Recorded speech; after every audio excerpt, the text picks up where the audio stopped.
Today, we're taking a look back at the incredible life of Lou Holtz, the legendary college football coach who passed away at 87. He was a master motivator, a builder of dynasties, and, he was just one of the most unique, one-of-a-kind personalities the sport has ever seen.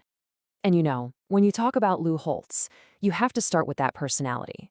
The guy was a walking quote machine, absolutely famous for his one-liners and a sense of humor that was as big a part of his legend as his coaching. And this quote, this is pure Lou Holtz. So picture this. His Arkansas team wins a huge game to clinch a spot in the Orange Bowl. The fans go nuts, throwing oranges all over the field to celebrate. And without missing a single beat, Holtz drops this classic line. It just perfectly captures that quick, self-deprecating wit he was famous for. But don't let all that humor fool you. On the other side of that coin, on the field and in that locker room, Holtz was an old-school, no-nonsense disciplinarian. He held his players to unbelievably high standards because he believed that discipline was the absolute bedrock of success. Because at the end of the day, the wit, the tough-as-nails discipline, it all served one purpose. Lou Holtz was a winner, plain and simple. His knack for taking over struggling programs and turning them into powerhouses, well, that's the cornerstone of his legacy. So to really understand his impact, we have to go straight to the top. Let's look at the absolute peak of his career, that one moment that took him from being a great coach and turned him into a true legend. We are talking, of course, about the iconic 1988 showdown between Notre Dame and Miami. It was nicknamed Catholics versus Convicts, and man, it became this cultural flashpoint. It was a clash of styles, of images that went so far beyond just a football game. Till this day, it's one of the greatest, most intense games in college football history. And the setup was like something out of a movie. You had the #1 team in the country, the Miami Hurricanes. They were the swaggering, dominant, defending champs, and they were walking into South Bend to face Holtz's #4 ranked Fighting Irish. The stakes just could not have been any higher. And that was the final score, 31-30. In an absolute nail-biter, a back-and-forth classic, Notre Dame managed to hold on. They batted down a 2-point conversion attempt right at the end to seal it. The win snapped Miami's long winning streak and was the launching pad for the Irish to go on and win the national championship.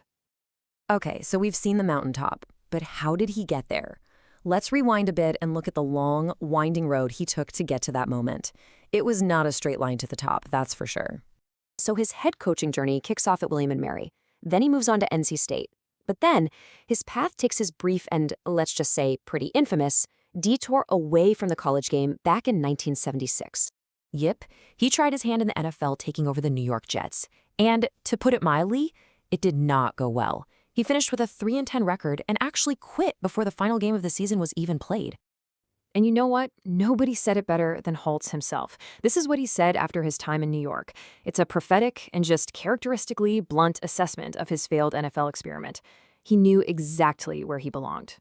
And his resilience was just incredible. His very next job, he lands at Arkansas and immediately proves his point. He leads the Razorbacks to massive success, including a shocking 31-6 upset of the #2 team in the country, Oklahoma, in the Orange Bowl. And all that success, well, it eventually led him to the one job he had always dreamed of. In 1986, Notre Dame came calling.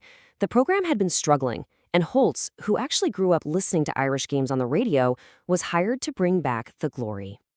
According to his players, these were his words to them in his very first team meeting. From the first minute he got there, everybody knew things were about to change. He instantly set a new tone, a new culture built on discipline and accountability.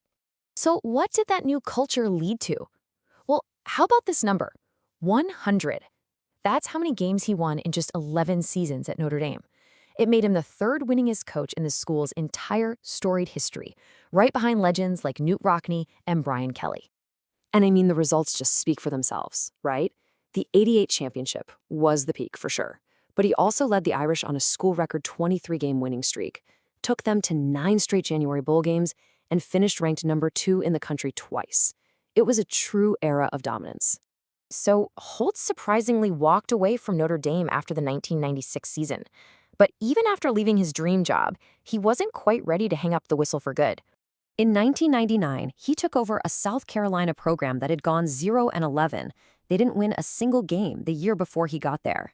Within 2 seasons, he had them at 8-4 and led the Gamecocks to back-to-back New Year's Day bowl games for the first time in school history. It was like one last magic act. After finally retiring from coaching for good, he just seamlessly transitioned into the broadcast booth. For more than a decade at ESPN, he became Dr. Lou, a beloved analyst whose humor and incredible football knowledge reached a whole new generation of fans. So when you step back and put it all together, what did he leave behind? Let's take a final look at his incredible impact on the sport.